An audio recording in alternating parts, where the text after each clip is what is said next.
Puppet show. So puppet show, we have pizzicato in the left hand, and how do we do that? It's not as hard as what you think it is.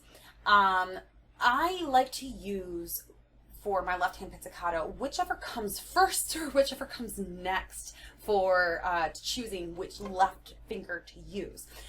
So doing this, I need to have the finger behind it down very firmly, and I need to either curl my finger to really pluck that string or really hook that the callus that I have on my finger so that I can get it to ring. So make sure that the finger underneath of it that's stopping the string is down firmly, and then really grasp that string so that you can make it ring nicely.